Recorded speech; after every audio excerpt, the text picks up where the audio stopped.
ETV Bharat के दर्शकों को मेरा नमस्कार। और आप सभी जानते हैं कि चुनाव का माहौल है। झारखंड में 3 फेज का इलेक्शन संपन्न हो चुका है। 3 सीटों, खासकर संथाल की बात करें तो राजमहल, दुमका और गोड्डा में चुनाव होना बाकी है। लेकिन अभी से ही कयास लगाए जाने लगे हैं कि इंडिया गठबंधन और एनडीए के बीच किसका पलड़ा भारी है। इस वक्त हमारे साथ झारखंड के मुख्यमंत्री चंपई सोरेन जी हैं। सर, आपका स्वागत करते हुए पहला सवाल आपसे ये जानना चाहेंगे कि आप लगातार कैंपेन कर रहे हैं, आप जमीन पर जाकर देख रहे हैं स्थिति को। बीजेपी दावा कर रही है कि पिछले बार 12 सीटें थी, इस बार हम 14 लाएंगे। आपका दावा क्या है और दलील क्या है?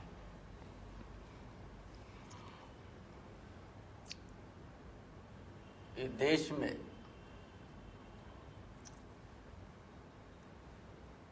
इस ईटीवी भारत न्यूज़ का चैनल इस संवाद के माध्यम से देश और प्रदेश में इंडिया गठबंधन की लहर है।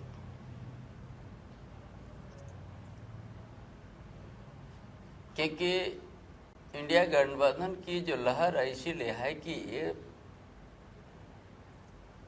एक मुद्दा रख दिया, हम क्या एक सोच रख दिया, हम क्या करने जा रहे हैं, क्या करेंगे। बेरोजगार, नौकरी, महिला को कैसे हम उत्थान, बहुत सा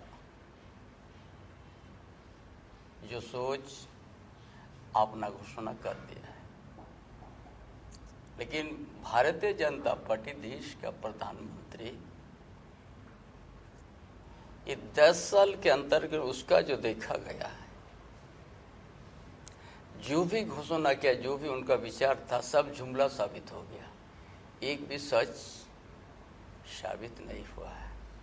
ये पूरा प्रदेश का जनता भी समझ लिया कि ये सिर्फ जुमला बात करेगा, झूठ बात बोलेगा, जनता के लिए कुछ नहीं सोचता है। महंगाई की बात नहीं करेगा, बेरोजगार रोजगार की बात नहीं करेंगे। सिर्फ उसको इसका आलोचना करके टाइम पार कर देता है। और हमारे इस प्रदेश में हमारा महागठबंधन के जब से सरकार है, यहाँ बहुत सा जनकल्याण काम हम लोग किया है। इस राज्य में भारतीय जनता पार्टी बहुत लंबा समय तक अपना सत्ता में रहा है, लेकिन ना यहाँ का आदिवासी का हित में अच्छा काम किया, ना मूलवासी, ना दलित, ना गरीब गुरबा का।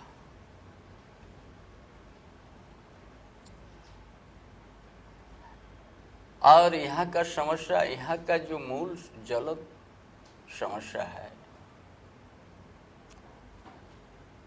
वो भारतीय जनता पार्टी उसको बोलने के लिए और स्वीकार करने के तैयार नहीं है।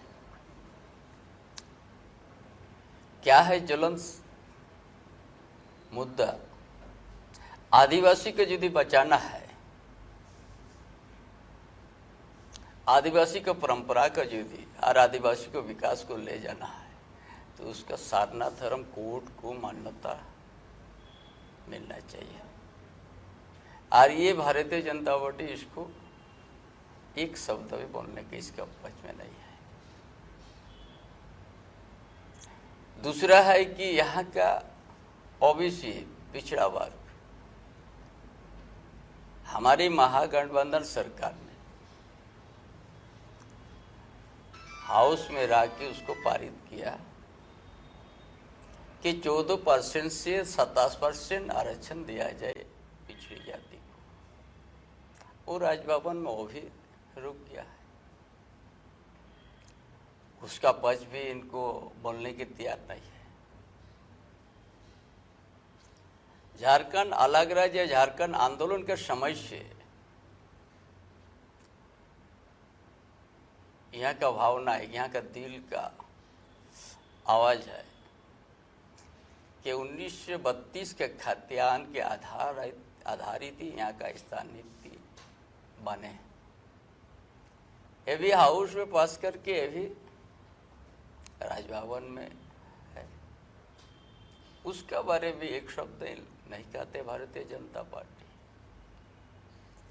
ये बहुत ज्वलंत मुद्दा है झारखंड प्रदेश के लिए, और हमारे इंडिया गठबंधन इस मुद्दा को लेके आगे बढ़ेगा। इसीलिए पूरा प्रदेश में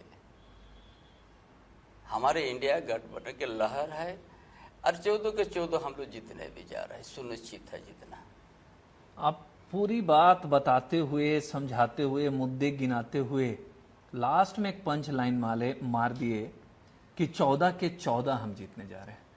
दादा एक चीज बताइए कि 2 केंद्रीय मंत्री हैं झारखंड में, अन्नपूर्णा देवी और जनजातीय मामलों के मंत्री अर्जुन मुंडा, उनकी प्रतिष्ठा स्टेक पे लगी हुई, लेकिन उनका जो दावा है कि मोदी जी की गारंटी काम कर रही है। क्या गारंटी हमको बताइए।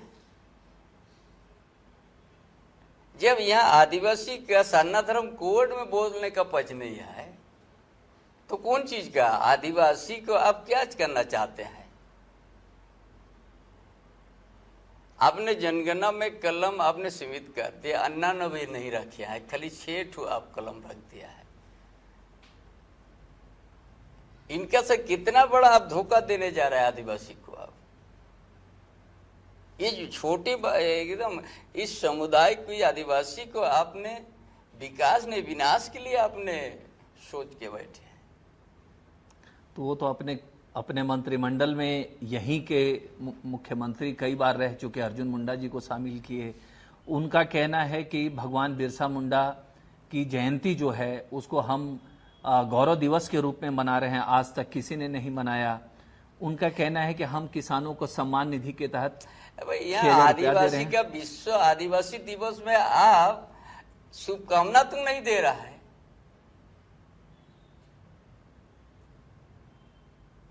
किस तरह का बात कर रहा है ये? आप गौरव की चीज है, हमको हमारा सारना दर कोर्ट के लिए कलम अब क्यों नहीं रखे हैं? हमने क्या लिखेंगे इस जगह में? आपने हमारा परंपरा, हमारा ट्रेडिशन सारा आपने समाप्त करने का आपने कदम उठाया। अब क्यों नहीं रखा भाई? ये देश स्वतंत्र है, भारत स्वतंत्र में हमारा भी यहाँ बहुभाषा बहुधर्म के रहते हैं। हमारा प्राकृतिक पुजारी है, हम लोग पेड़ के नीचे हम लोग पूजा करते हैं। जी बिल्कुल, हमारा भी तो होना चाहिए ना। लेकिन दूसरा जो एक मुद्दा है दादा कि दूसरा नहीं, इसमें क्यों नहीं बोल रहा है वो लोग? बिल्कुल, हम आपकी बात तो से इतना सहमत बड़ा हैं। आज आदिवासी का यदि आप बचाने के सोच रहा है, तो आपको पहले इनका धर्म कोड को आपने जगह देना है। तो आप ये मान कर चल रहे हैं कि जो 3 मुद्दे हैं, रिजर्वेशन का, सरना कोड का, ये जो है ये इस बार असर दिखाएगा, आपके पक्ष में जा रहा है बहुमत, मतलब जो यहाँ 14 सीटें हैं वो आपके पक्ष में जा रही हैं। एक बात बताइए, जनता के बीच एक चर्चा बहुत आम है कि अभी इलेक्शन चल ही रहा है और भ्रष्टाचार के कई मामले हैं। आपके कैबिनेट के एक मंत्री सलाखों के पीछे हैं, आलमगीर आलम साहब। सुनिए, ये देश में हर चीज का कानून बना हुआ है। कोई चोरी करता है तो उसके लिए दफा है ना? डकैती करता है तो उसका क्या दफा लगेगा? यदि हत्या करते हैं तो क्या दफा है? और अटेम्प्ट टू मर्डर करता है तो उसका क्या दफा है? ये उसी प्रक्रिया में देश में हर जगह उसी तरह का हुआ है। ठीक है, और उसी में ही सब आदमी न्यायालय पर जाता है। ठीक है, जो इसलिए इस चीज को पूरा देश में तो हो रहा है। आपका गुजरात में नहीं हुआ? उसका समय में ही कितना 35-40 हजार करोड़ लेके विदेश चल गया है। उसी का ये तो हर जगह हुआ, अभी भी आज हर स्टेट में करोड़ करोड़ का घोटाले का बात आ रहा है। आज का न्यूज में देख रहे हैं, बम्बई में भी है ना। ये तो उसका ऊपर में एक व्यवस्था है, व्यवस्था उनको ऊपर में कार्रवाई कर रहा है। तो इसीलिए किसी राज्य को उस तरह से बदनाम मत करो। हर स्टेट में तो कुछ हो रहा है। ठीक है, दिल्ली में भी हुआ, आप दिल्ली में भी देखे, यूपी भी हुआ, यूपी में भी हुआ। चलिए, लेकिन आप अपने मंत्री जिन पर एक इतना बड़ा करप्शन का चार्ज लगा, आपने अभी तक उनको अपने मंत्रिमंडल से क्यों नहीं निकाला? अरे भाई, ये भी जांच चल रहा है ना, जांच चलने दीजिए ना। हमने कहा कि देश के अंदर में इसीलिए बहुत सा कानून व्यवस्था है। तो ये जो एक्शन हो रहा है ईडी का, आप क्या मानते हैं कि ये एक्शन गलत तरीके से हो रहा है? ये निर्दोष लोग हैं। हम लोग अभी तक ना, हम लोग तो कभी कोई हस्तक्षेप नहीं किया है। जांच कर रहा है, जांच चलने दीजिए ना, उसमें कहीं आप खड़बड़ा रहा है। और भी जगह के क्यों नहीं पूछ रहे हैं हमको? हम आपसे झारखंड की नहीं, हम झारखंड के नहीं, अब आप तो ऑल इंडिया का विशेष पर नहीं हो जाए, बाकी जगह की क्यों आप हमको नहीं पूछ? बाकी जगह भी पूछते हैं, तब वहां क्यों इस तरह से तुरंत साइलेंट हो रहा है? बाकी जगह में सब कुछ हो रहा है। एक एग्जांपल, लोकतंत्र में लोकतंत्र पद्धति को अपना के आगे बढ़ना है। और लोकतंत्र इसीलिए इस कानून की व्यवस्था है। ये राज्य में हो, चाहे जिला में हो, चाहे देश में हो, ये सब होते रहता है। तो इसके लिए सारा ये प्रावधान है, उसी के माध्यम से उसके ऊपर कार्रवाई होता है। एक सवाल, फिर कार्रवाई होने के बाद कुछ आदमी लोग बच भी जाता है। देखिए, झारखंड वो तो लास्ट अंतिम निर्णय तो कोर्ट में होगा ना, कोर्ट में होगा। लेकिन पहले आप क्यों इस तरफ से? बिल्कुल नहीं, हम आपसे, मैं उतावला नहीं हूँ, पब्लिक ये सवाल पूछ रही है। पब्लिक नहीं पूछ रहा है, ये पब्लिक के बीच चर्चा का विषय है। में जाते हैं, ये बात तो नहीं आ रहा है। नहीं, मेरा कहीं पर होता है तो होता वाला मुकदमा चल रहा है। ये जानबूझकर हो रहा है। आरोप होने के बाद भी वो बारी होके आता है। ये एक्शन जानबूझ एक साजिश आप एक्शन को देख रहे हैं या है कुछ? देखो, ये सारा व्यवस्था इसीलिए रखा गया है, जो जहाँ पर होगा उस तरह से जांच होता है। जांच जब अंतिम होता है, उस समय कोर्ट निर्णय देगा। उस समय पता होता है कि हाँ, ये दोषी हो गया, ये दोषी नहीं हुआ है। चलिए दादा, करप्शन पे तो हम लोग बात कर लेंगे, और इसका रोकने के लिए हर प्रकार का व्यवस्था है। अभी कल्पना जी बहुत सक्रिय हैं, दिल्ली में भी गई, मुंबई में भी गई, और गांडे उपचुनाव भी वो लड़ी हैं। और सुदिव्य सोनू एक प्रोग्राम में उन्होंने कहा था कि आप सीएम के पैरेलल एक नेता को जिताने जा रहे हैं, गांडे बदलेगा। ये सीएम का पैरेलल नेता क्या होता है? आप ही के दल के एक विधायक का ये स्टेटमेंट है, तो सीएम के पैरेलल कोई नेता कैसे हो सकता है? सीएम तो एक होते हैं, इसको आप क्यों आपका नेता बोल रहे हैं? आपको हम पहले ही बता दिया, कोई भी इस पद में आता है तो वहाँ आपका सभी विधायक का समर्थन, सभी दल का समर्थन, उसके बाद ही आप जाइएगा। कोई व्यक्ति, एक व्यक्ति, दो व्यक्ति बोलने से कोई होने वाला नहीं है। इसलिए इस तरह का प्रश्न का जवाब हम देना उचित नहीं समझते। दादा, आप सिंहभूम के टाइगर कहे जाते हैं। एक डुमरी में थे जगन्नाथ दा, वो खैर उनके साथ ऊपर वाले ने एक तरीके से नाइंसाफी कर दी, वो समय से पहले चले गए। आप झारखंड आंदोलन में बहुत सक्रिय रहे हैं, आपकी एक अलग पहचान है झारखंड में, और संभव है कि इसी वजह से जब हालात बने तो आपको सीएम के रूप में विधायक दल ने सामने चुन कर रखा, और आप सरकार सत्ता अच्छे से चला भी रहे हैं, इसमें कहीं कोई सवाल नहीं उठा। आपके बारे में एक प्लस पॉइंट कहा जाता है कि आप समय के बड़े पाबंद हैं और समय को बहुत अच्छे से एग्जीक्यूट करते हैं, फॉलो करते हैं। आप एक सवाल बताइए, मैं पब्लिक का सवाल पूछ रहा हूं, किसी पार्टी का सवाल नहीं पूछ रहा हूं। कल्पना सोरेन चुनाव लड़ रही हैं, क्या ये माना जाए कि चुनाव जीतने के बाद ये चंपई सोरेन जी जिस तरीके से कहा जा रहा है, जो पब्लिक के बीच में ये चर्चा होती है, क्या कल्पना सोरेन को तैयार किया जा रहा है यहाँ कमान देने के लिए? देखिए, सबसे पहले तो आप थोड़ा सवाल रखने में चूक गया। ये पार्टी सिंबल पर रहा है, पार्टी लड़ा रही है उसको, ठीक है, निर्दलीय नहीं लड़ रही है। हाँ ठीक है, इसीलिए वो लड़ रही है नहीं, पार्टी उनको अधिकृत किया वहाँ लड़ने के लिए, ठीक है, संगठन है। बिल्कुल। बिना संगठन से कोई कहीं पर नहीं लड़ सकता। जैसे हमारा कुछ साथी लोग पार्टी में रह के लड़ रहे, उसको निष्कासित करना पड़ा ना हमको। ये पार्टी अधिकृत किया है, इसीलिए गांडे से चुनाव लड़ रहे तो हैं। उनके लिए प्लॉटिंग तो दादा पहले से तैयार हुआ था। जब वो इस्तीफा सीएम जब गिरफ्तार नहीं हुए थे हेमंत सोरेन जी, उसके पहले सीट खाली की गई थी। तो वो तो मालूम ही है कि उनके लिए पूरी प्लॉटिंग की गई आप थी। जिस हिसाब से सोच रहे हैं, हम उस हिसाब से नहीं सोच रहे हैं। उसका पहले भी हम उसको राज्यसभा हम लोग भेज दिया, वहाँ का विधायक को जो रिजन किया था। हाँ ठीक है ना, उनको तो गिफ्ट मिला, वो राज्यसभा गए। इसीलिए हर पार्टी का कुछ रणनीति ऐसा है जो हर समय हम लोग पार्टी का राजनीति, पार्टी का रणनीति कोई सार्वजनिक थोड़ी करते हैं। जो आप अपना जिस सोच से सर हम उसका विपरीत आप सोच के बैठा हुआ है। इसीलिए ये सब पार्टी का रणनीति है। एक बड़ा पार्टी का रणनीति के अंदर कोई पहले सार्वजनिक नहीं होता या ना कोई करता है। चलिए हम मान नहीं गए, तो पार्टी आप नहीं चला पाइए। मैं समझ गया आप इस बात को। एक सवाल बताइए कि हाल के दिनों में कई बार आप जेल गए हैं, वहाँ हेमंत जी से मुलाकात भी हुई है। आप जो शासन और प्रशासन जिस तरीके से पूरा ये अमला संभाल रहे हैं, देख रहे हैं, क्या कुछ आपको वहां से कुछ गाइडलाइंस भी ऐसा मिलता है, कुछ बताते भी हैं कि पब्लिक जानना चाहती है? हमको वहाँ जाते हैं, जो पार्टी का लीडर है जी, कार्यकारी अध्यक्ष हैं वो, कार्यकारी अध्यक्ष है जी जी, और कार्यकारी अध्यक्ष के उसका मिलना पार्टी संगठन के ऊपर नहीं होगा चर्चा। संगठन को लेकर पहला तो चर्चा होती है। संगठन का चर्चा होगा। ये भी ऐसा भी परिस्थिति है, चुनाव का समय है। जी जी, इस चुनाव के समय में बहुत कुछ चर्चा होना है, तो पार्टी संगठन की ही चर्चा में हम लोग किया है अभी तो जो, क्योंकि ये चुनाव के बीच में हुआ है। चुनाव के बीच में ही सब कुछ हुआ है। आज चुनाव के बीच में हम भी किया है। जी जी बिल्कुल।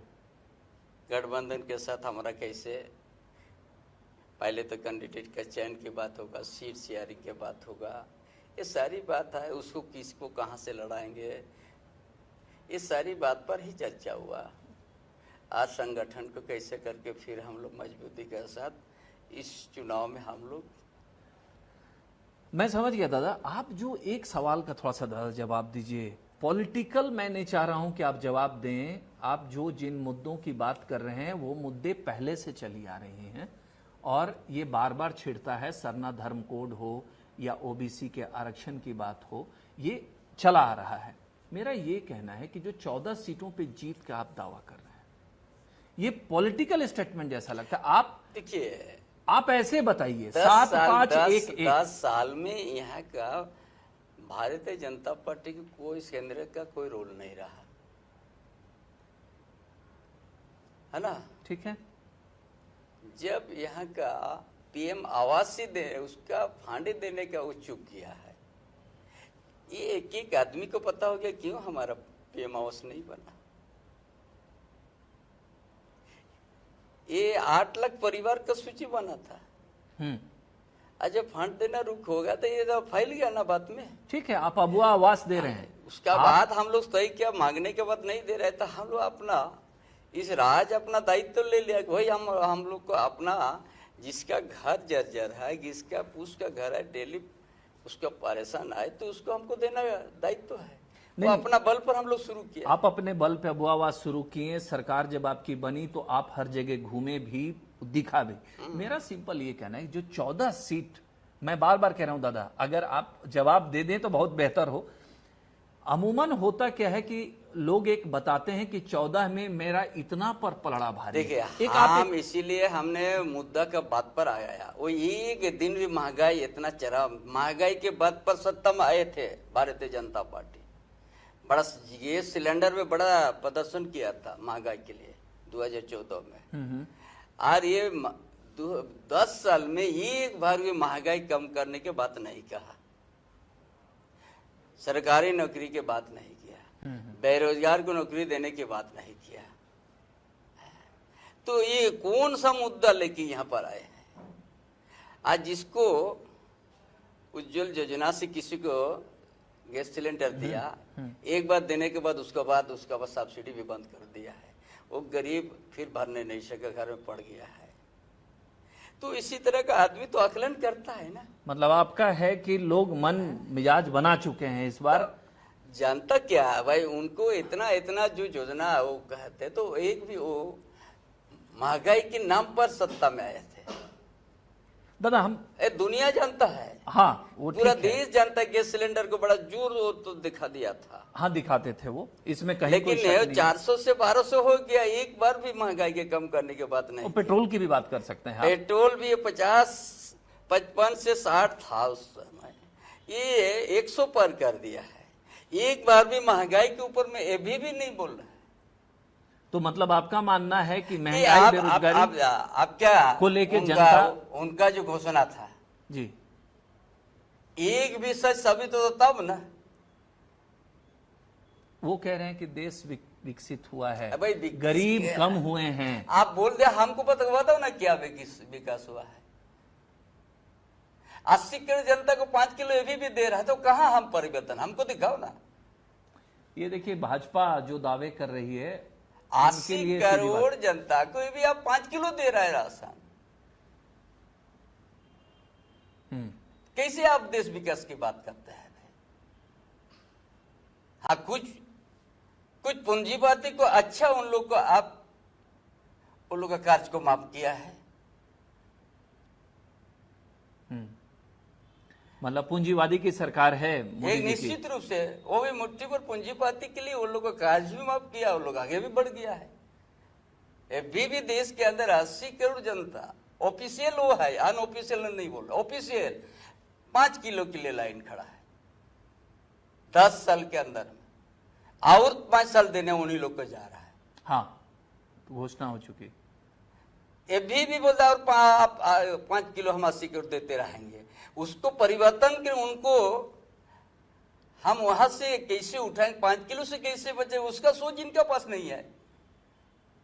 दादा एक सवाल, अगर 4 जून को जैसा आपका दावा है इंडिया गठबंधन मेजोरिटी गेन करता है, जो आप कह रहे हैं कि हम यहाँ 14 हैं, तो बिहार में भी आपका अलायंस काम कर रहा है, वहां भी आप, तो अगर आप वहां मेजोरिटी गेन करते हैं तो आपका पीएम कौन है, कौन होगा पीएम? गठबंधन उतना ही करेगी, गठबंधन हमारा तय करेगी, उसके लिए आपको उतावला होने की जरूरत नहीं है। राहुल जी दिखते हैं, गठबंधन तय करेगा, उसके बाद हम लोग करेंगे उसका लिए, उसका पीछे में आपको नहीं रहना है। ये आप देश के हित में,